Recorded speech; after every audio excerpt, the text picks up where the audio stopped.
Okay, so we have number 18, y equals 2x over x squared minus 1. Like I said, I think the best thing to do first is probably factor it just to see if something cancels, because if it cancels, it's a whole. We got special guests Bjorn Anderson and Molly Meyer here for this video brought to you by Bubbler. Okay, and strawberry Fairlife chocolate milk. All right, so is there any canceling that happens? No, so there's going to be no whole. But even if there was something canceling, I would specify the domain first. So the domain is x cannot equal plus or minus 1, which we know are going to end up being vertical asymptotes. So we might as well, we're going to have to tell our range later. We might as well do VA and HA because this is a rational function. All right, let's do the VAs first. Since nothing canceled, there's no whole. Because this plus or minus 1 here, right here, this plus or minus 1 either has to be a VA or a whole. They're both VAs this time. So my VAs are going to be x equals plus or minus 1. Those are my undefined values. So they either show up as wholes or VAs. We know it's a whole if it cancels. We know it's not a whole if it doesn't cancel.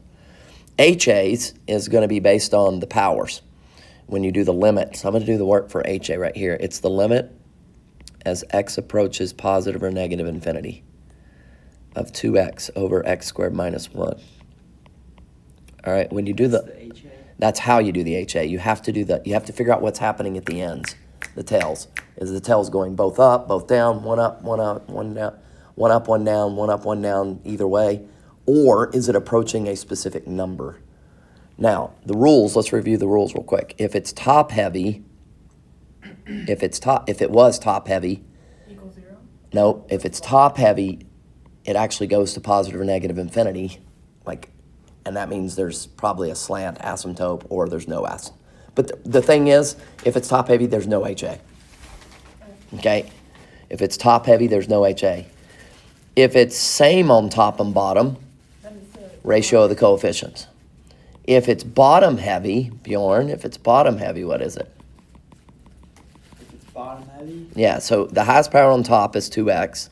The highest power on bottom is x squared. If it's bottom heavy, what's the limit? Oh, shoot.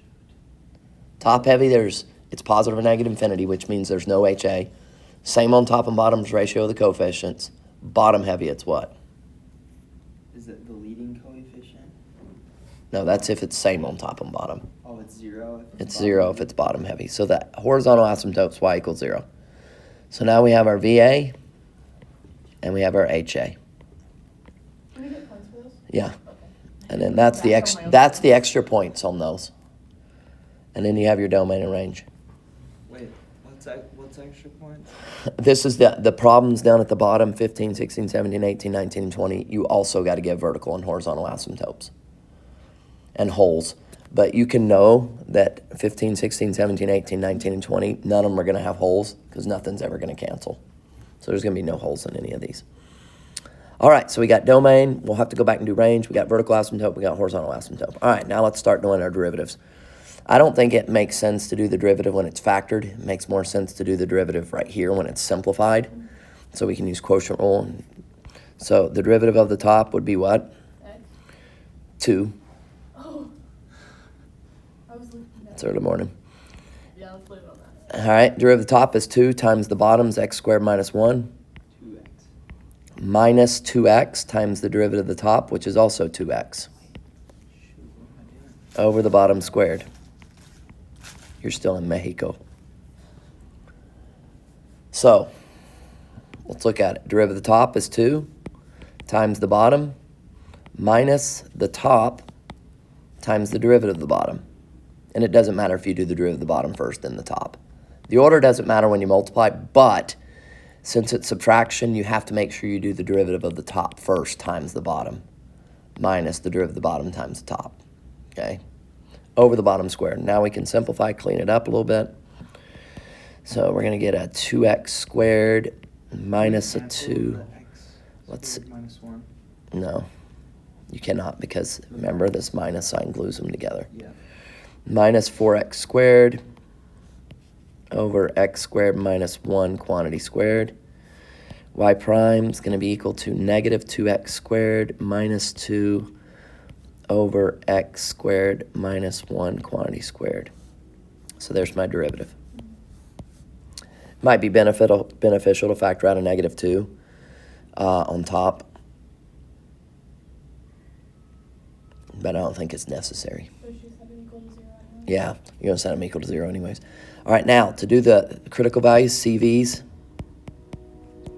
for y double prime, you set the top equal to 0, so I'm going to look for where y prime is equal to 0. That's when the top equals 0. So negative 2x squared minus 2 equals 0. CVs, what are CVs? Critical values. That's why you got to go back and watch all those videos. Critical values is just where the first derivative equals 0 or undefined. And it's where you're going to have horizontal tangents and cusps. You really need to go back and watch all those videos. Okay, so then we're going to have negative 2x squared minus 2 equals 0. We're going to solve that. Add 2 to both sides. You could try and factor it, but we might as well, since it's just an x squared, we might as well just get the x squared by itself. Divide by negative, we're going to get x squared equals negative 1. Ooh. When we take the square root of both sides, we got the square root of a what? Negative. Which means it's plus or minus I. So Matt, throw it out. So it's not real. So there's nowhere where the derivative is equal to 0. But there is a place where the derivative might be undefined. And in fact, we already know what it is. Because it's going to be where the denominator equals 0, which should match up with our domain. Because vertical asymptotes are discontinuities. So if you take the bottom, do you even need to worry about the squared on bottom? No. That just means there's multiplicity 2. This right here means it's multiplicity 2. So you're going to get, the solutions are going to be doubled up. So when you get x squared minus 1, you can factor it in x minus 1, x plus 1, or you can solve it by square roots. But we're going to get what the domain was. We already know that this is going to show up.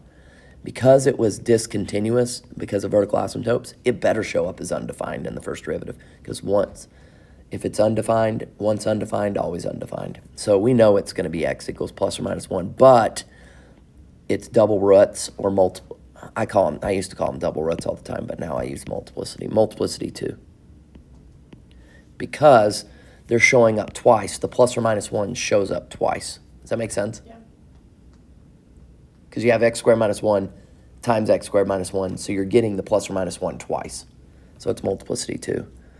And when you see the sign analysis, Bjorn, you'll remember this is a pre-calc concept. So there's my only critical values. So now I'm going to go and do my sign analysis for my first derivative. This is like when we did particle motion, Bjorn.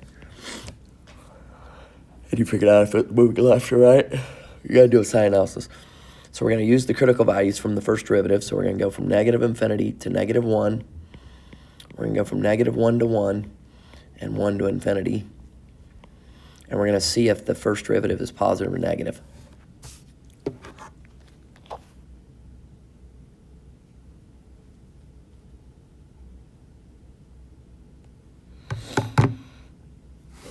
If it bounces.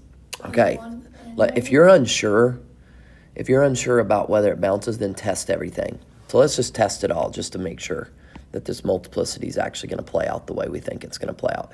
But since it's multiplicity 2, none of the signs should change. It should be all positive or all negative. But let's check it. So if I go to this and I test 0, let's test 0 because 0 fits there, right? So if I test 0 into the derivative, the bottom's always going to be what because it's squared? Positive? The bottom is always positive. Do you agree? No matter what, the bottom's always going to be positive. So that's going to give me, now if I put 0 on top, it's going to end up being what? Negative. So we have a negative divided by positive, which is a, now I anticipate the signs should alternate, but I'm not sure, so let's double check. Let's plug in a test. I know they're going to because I trust multiplicity. So let's see if it does play out the way we think. If we tested 2, the reason it's not changing sign is because the multiplicity 2. But if we tested 2 here, 2 is going to make the bottom's always what? Because of the squared. 2 would make that positive 4. 4 times negative 2 is negative 8. Negative 2 minus 2 is That's a negative. If I tested negative 2, negative 2 squared again is 4. 4 times negative 2 is negative 8. Negative 8 minus 2 is negative 10. Yes, we agree that it is always negative. Wait, so this entire thing is always negative? So that means the original function. So Oh, since fair the enough. first derivative is negative, that means the original function is always decreasing. This thing is always going downhill. So would it be like a... You'll see it's going to be, The well, it's ball going to be some shooting down. boomerangs, yeah. Now, because there's no change, Bjorn, you haven't done this yet, but you have to look for change. It goes from decreasing to decreasing, decreasing to decreasing. There's no maxes or mins, so there's no relative extrema.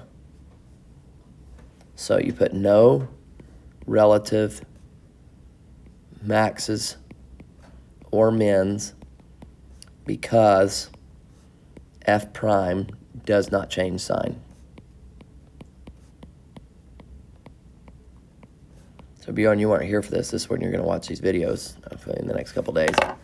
If your first derivative told you it was decreasing, and if it went from decreasing and then it switched to increasing, you'd know that the original function has a min. This is the first derivative test. And then if it went from increasing to decreasing, you know it'd be a max. Okay, you got donut on your nose. Don't ever question if I care for you. All right. I never do. No relative maxes and mins. No and then we'd say it's decreasing. I forgot to do that. We say it's decreasing from negative infinity to negative 1, union negative 1 to 1, union 1 to infinity, and then Bjorn, you have to say why. And they don't grade the sign analysis. I'm going to tell you right now, what they do on the AP exam, they cross this out. You have to write it out. Okay. So that's why I'm making them write it out on this. This is why this assignment takes so long. So we say decreasing from negative infinity to negative 1, negative 1 to 1, 1 to infinity, because f prime is what? Should I Because put f prime this is negative. in the answers? You have to, yeah. With what you have boxed there? Yeah, and I'm going to put that as a separate block because you do your increasing, decreasing separate. We usually do the increasing, decreasing first, and then we do the relative maximum. I should have those flipped around. Okay. So we usually do the increasing, decreasing first, and then you do the maxes and mins.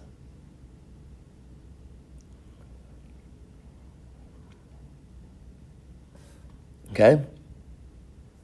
And you have to say because the first derivative is negative. You can say first derivative is less than 0, or you can say f prime is negative. It's up to you. You can say f prime is negative if you want. Okay, now we gotta go to the second derivative.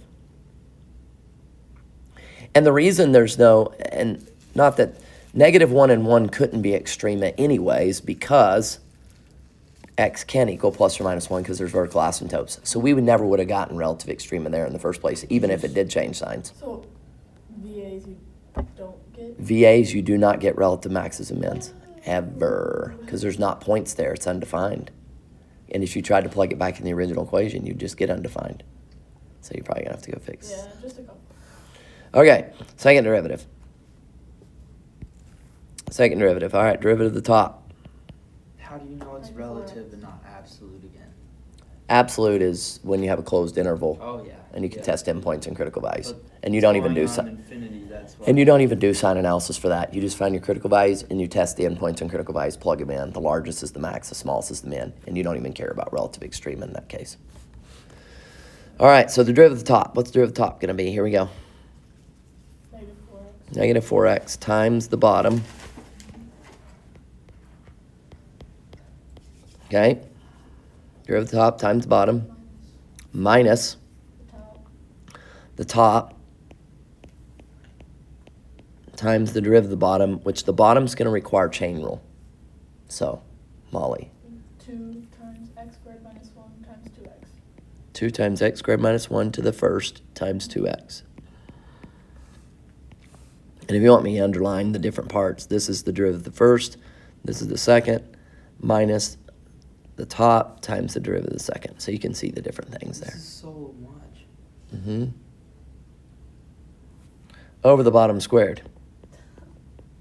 Just good news, we're halfway over. The bottom squared will be to the 4th power, right? I gotta like try and visualize how this came about. Can I come in? Uh-huh. Wait, so yeah, it was the derivative of the top times the bottom minus Hey, the you're not derivative of the the only one bottom that didn't times know. the top. Derivative of the bottom times the top. Okay. Over the bottom squared, which will be to the fourth power now. Now, we got to factor out the least power. I'm going to clean up the top Yeah. a little bit, I guess. Actually, I'm going to factor it right now. Did All I right. leave myself in it? So, Just write it down. let's write it down. You got it. You good? Yeah. All right, so we're going to factor now. Look at this. What can I factor out of these? Now, this is all multiplied together, and this is all multiplied together. So what do they have in common? X's. They have an x, and you can also take out a 4, I think, because 2 times 2 is 4, isn't it? There. And that has a 4. So you can take out a 4 and an x, agreed? You want to take out a positive 4x or a negative 4x? Negative. Sure, fine. Negative 4x. What else can we take out? Oh shit. Because then you're squaring it as well. To get. How do you get 4 on the other one? 2 times 2 is right there. Well, no, the first one. So you're taking out a 4x. Okay. Negative. Negative 4x. So I'm going to take out a negative 4x out of both of these. Because I'm looking at these together. I'm looking at all this. I'm looking at all this and all this. In the second quantity of the first one, where's the 4x? Not there. It is. No, the other one I'm saying. The other one, what do I mean? So you've got negative 4x times the quantity x. So there's the minus negative 1. 4x for this one. Here's the 4x for this one. It can't be what? This is all together. This is all multiplied together. No, I know, but Let me clean it up a little bit so I think you can see it better. Let's do this. I will need clean up. So the first part didn't need any cleanups. Negative 4x times x squared minus 1 squared. All right, ready? Now I have this 2 times 2x and a negative. So that'll be minus 4x again. Times negative 2x squared minus 2. I hate that I put that there. I need to not do that. That's just minus. Okay. All right, so negative 4x times, and then times x squared minus 1. So that's the second part cleaned up. Over the bottom to the fourth power. Do you agree with that? All right, so we're going to get y prime. I'm going to take out a negative 4x, Can you take out an x squared minus and you're going to take out an x squared minus 1 to the first power. That helps a little. so I guess what I was thinking was, like, if you're gonna take out a 4, negative 4x here, it has to come out of this No, as well. no, Because they're multiplied. because they're multiplied. It's all together. If it was like. If it was adding and Oh, 'cause, subtracting, like this would multiply into this. yeah, it negative multiplies 4x? into that. So you Yeah, can so you don't need it. Take it out before you. Same thing over there. When it's all multiplied, you only got to take it out of one spot. You can just take like the. Yeah, the only reason GCF is what we're doing. The only reason we're taking out of here, Bjorn, reason we're taking out of this one and this one is because there's a minus sign here that separates this from this. Yeah. Okay. So now, that's going to leave me, watch this, that's going to leave me with, this will cancel because the negative 4x will go away, and then this will go to the first power. So I have x squared minus 1. And then over here, the negative 4x will cancel, and then the x squared minus 1. So if I take out a negative 4x, you'll have plus negative 2x squared minus 2, because you took out a negative, so it becomes a plus. Does that help? So where are you doing the red stuff here? I'm taking each one of these, this, divided by this. So if I took this one, divided by this one, Dividing it by. because I'm factoring it out, I'm pulling a GCF out. It's no different than doing this in the ninth grade. I take out an x, because I can take an x out. Yeah. So I divide each one by x. X squared divided by x is Okay. x plus 2 plus x squared. I'm subtracting exponents. I'm taking stuff out. So, over, and you'll see it more in the video. If you watch yesterday's class, I did one of these again. I've done like 4 of these in the videos. So, now I can simplify. By the way, this is the second derivative, is it not? I've not been labeling this. This is y double prime. This is y double prime. Yeah, we're doing the second. We're doing the derivative of the first. So this is y double prime. Wait, where's all of this? Now, Bjorn, I can take, you see this x squared minus 1 and x squared minus 1 to the fourth? Since I pulled that out, I can divide that with the bottom. So you're going to have negative 4x over x squared minus 1 to the third power on bottom. Because I can cancel one of them because I took that out. And then what's going to be left in this big brackets here? We're going to have x squared minus 2x squared is a negative x squared. Agreed? I'm just combining like terms now. And then minus 1 minus 2 is minus 3. And then some people would be like, should I take the negative out on top and then make that a positive 4x? No, it's not a bad idea, actually. You don't have to. But if you take the negative out of this one, if you factor a negative out, would that make that positive 4x on the front? So then you'd have 4x times x squared plus 3 over x squared minus 1 to the third power. All right, there's my second derivative. Now, CV's for the second derivative. All right, CV's for the second derivative. Same thing as CV's for the first derivative, Bjorn. We see where the derivative equals 0 and where it's undefined.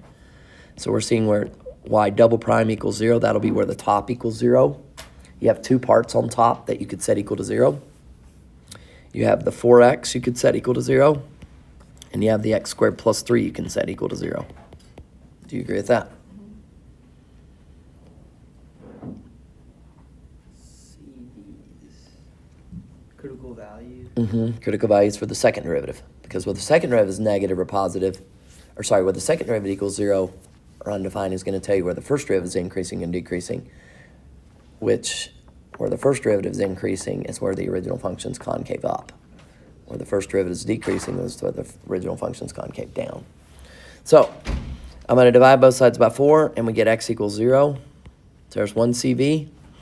And then x squared plus 3 is going to give you x squared equals negative 3. Take square root of both sides. You get plus or minus I root 3. So what do we do with that? Throw that one out.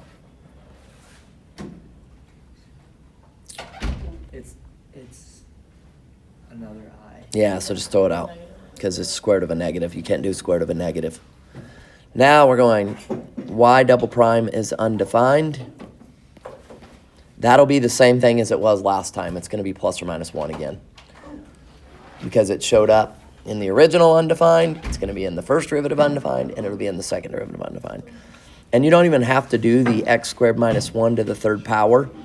The third power is irrelevant, but that does tell you it's an odd multiplicity. So now the sign analysis will alternate. What did we do yesterday? Because I was gone sick. I did see that we did have to do like some log problems, page 51 through 20. Yeah. Was that all? Let me send you the video here in a second. And you can watch it because you need to get caught up. Okay, I'm just gonna go check on other teachers. Okay, go do that. All right, so these are my critical values. So now we do our sign analysis for the second derivative. Wait. Plus or minus 1? Yeah, and it's multiplicity 3 this time. So you're saying y prime, double prime is undefined though because it was... Because you had zeros in the denominator. And that was... Is that shown by the I there? No, that was the top equals 0. Okay. Okay? Now we do our sign analysis for the second derivative.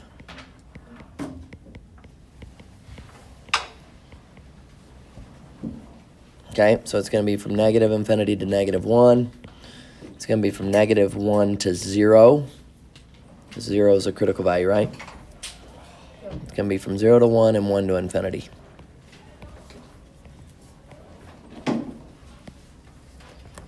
Morning. Be ready in just a second. If you need to grab some water, grab something from the breakfast, you can real quick. We'll start at 8:10. All right, so y double prime, here we go. It's going to alternate signs, so let's test the far one, the 1 to infinity, because then we can test 2 pretty easily. Okay? Yeah. All right, so watch this, Bjorn, then you can copy. 2 is going to make this positive, agreed? 4 times 2 is a positive. Yeah. This right here is going to be positive no matter what, because you square it and add 3. Yeah. So positive times a positive. This right here, 2 squared is positive, minus 1 is still positive, positive cube. So this is all positive. So this last one's positive. So what happens to the signs? They alternate.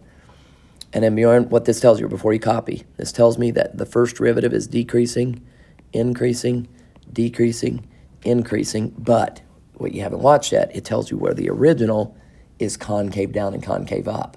Where the second derivative is So negative, when we did our first sign analysis, that was just for y. that was just for y prime and y. Okay, well it says, I mean, you've got y prime right there was decreasing. This tells me, second derivative tells you where y prime is increasing and decreasing. This one told you where we'll call it, since we were using y's, where y prime is negative and positive, it tells you where y is decreasing and increasing.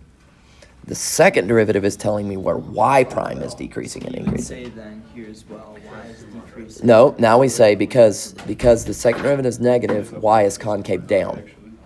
Second derivative is positive, concave up. You're going to have to watch videos. This is all coming from the Second derivative, correct. Do you have a POI at the one or not? All right, you cannot have a POI. So here, and here it switches concavity. So the only one you can have a POI at is this one. Okay. No POI here because it's a vertical asymptote. No POI here, even though it switches concavity. So the only POI is at 0. Okay. So then we're going to say it is concave up from negative infinity to negative 1, union 0 to 1. Oh, wait, sorry, concave up. That's concave down. So concave down from negative infinity to negative 1 and 0 to 1 because f double prime is negative. And it's concave up from negative 1 to 0, union 1 to infinity, because f double prime is positive. And then you have, so that blocks that off. And then you have a POI at 0, comma, and then to get the point, Bjorn, I'll give you a chance to copy all this. To get the point, Bjorn, you have to plug into the original equation. The OG. So if I plug in 0, you're going to get a 0 on top. 0 divided by anything's what? 0. So that'll get 0, 0. Because f double prime changes signs. What is this graph going to look like? Real quick, I got a graph because I got to start college algebra in 3 minutes. All right, here we go. And then Bjorn, you can go back and sit by Molly if you got questions. But you probably just need to rock through all these videos. Yeah. All right, the only point I have is 0, 0. But I do have a VA at 1 and a VA at negative 1, do I not?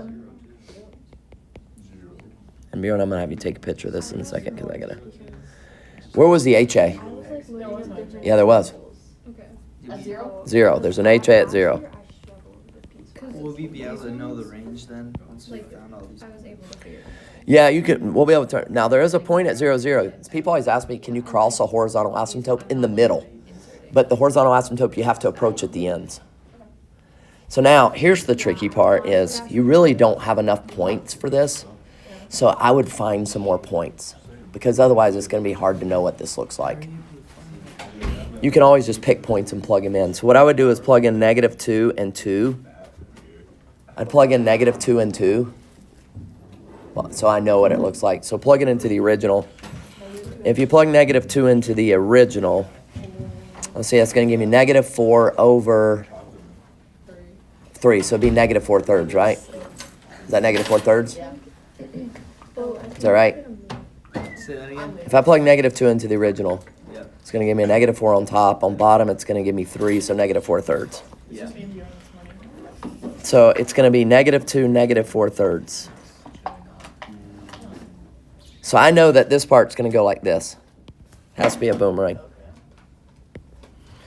And then this part, this is the tricky part. The middle part, you really need to plug in, unfortunately, 1/2 and negative 1/2 to figure out if it's going to be a parabola or a It's gonna disco happen curve. inside there. It's either a parabola or a disco curve. I can't just plug it in my calculator. If you want to plug in the 1/2 and 1 in your calculator or just graph it and know where it's going to be, but go to your table and see what 1/2 is and negative 1/2 is so you can get it exact. Then I'm going to let you guys finish this. And then for 2 would be easy. We know it's going to be positive 4 and positive 4/3 when you plug it in. So the boomerang's going to be here. Yeah. So you just, can you look? What's the middle going to be? All right. College algebra kids, I'm about ready for you. What the heck? Cole, you and Bjorn and Molly go work back there. And then graph it. Look real quick, finish this one, see if it's, and then the domain, I'm going to go ahead and tell you, because it crosses the middle, crosses the HA. So Molly, so you can explain to Cole and Bjorn, because this crosses the HA, Okay, the range is going to be all real numbers. sounds good. So just figure out if that middle is a boomerang or a, Wait, the middle, no matter what, if it's a. see this thing, the range, it goes down forever, it goes up Yeah, forever. yeah. Usually you don't hit 0, but we had a As long as point. it crosses the x-axis. We had a point on it, Yeah. the POI. It's gonna be cross. Oh, you know what? I know what this is going to be. Remember it was always decreasing? Has to be boomerangs. We don't need to graph it. Yay. Wow. Because we knew it was always decreasing, and we knew the concavity. It went concave down all the way to -1. Hold on. From -1 to 0, it's concave up. Oh yeah, then it switched. So it's concave down, now it's concave up, now it's concave down, now it's concave up. And it's always decreasing. Take a picture of this real quick because I'm about to go. Yeah, they've got it. You can work with them on it.